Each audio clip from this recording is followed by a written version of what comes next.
Hello everyone, welcome back to the show. Today we're checking out Sukkah City in Union Square.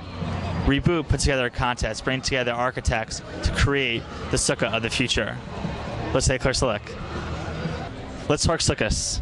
So we have some really interesting Sukkahs around. Tell us a little bit about how you got connected to the project. Sure. So Joshua Foer, this was his idea, all of Sukkah City.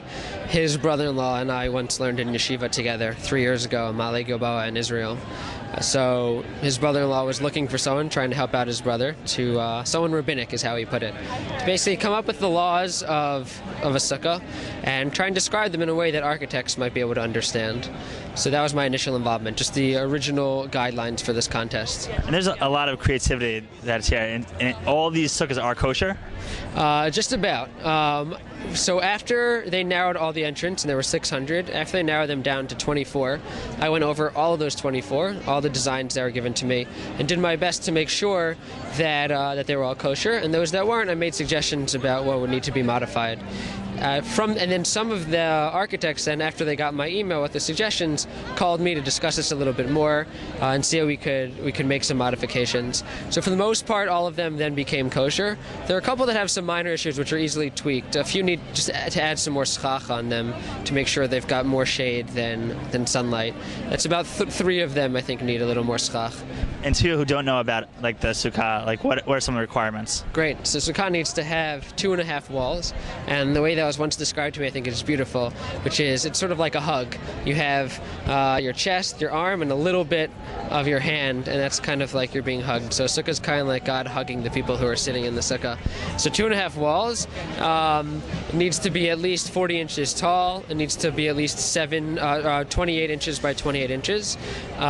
Instead of walls, one could actually have a circular Sukkah.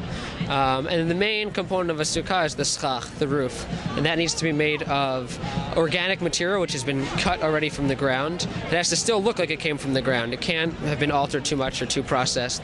Those are really some of the basic laws. And then that roofing material needs to provide more shade than sunlight, so it can't be too diffuse. And there are a lot of different sukkahs here. Which has surprised you the most? I think log definitely is the most surprising. I think everyone looks at this sukkah and says, there's no way that's kosher. It challenges a major conception of what we think of as schach. And so actually, one of the ideas behind the sukkah is that it should be temporary. It shouldn't be permanent. And so it's discussed in halachic literature and Jewish legal literature about whether or not you can use a board which is 14 inches wide or longer or wider, because that resembles too closely one's home, and one could think, oh, I can sit here and it basically looks like my home. I could eat in my home also.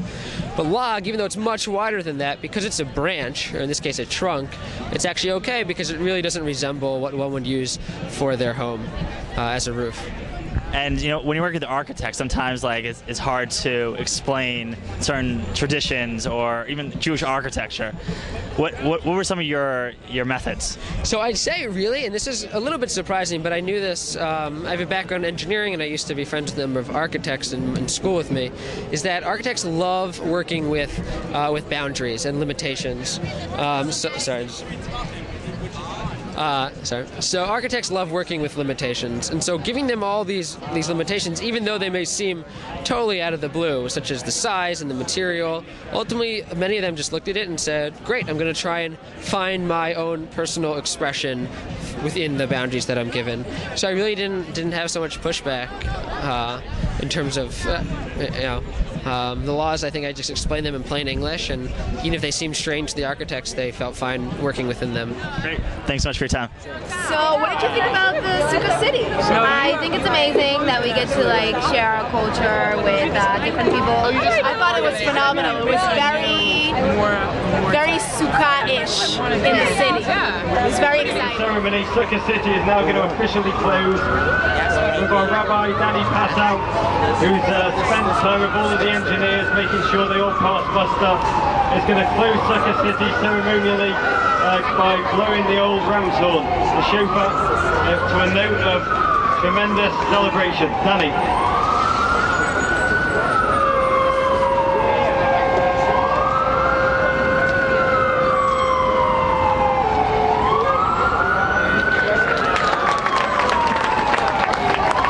Thanks so much.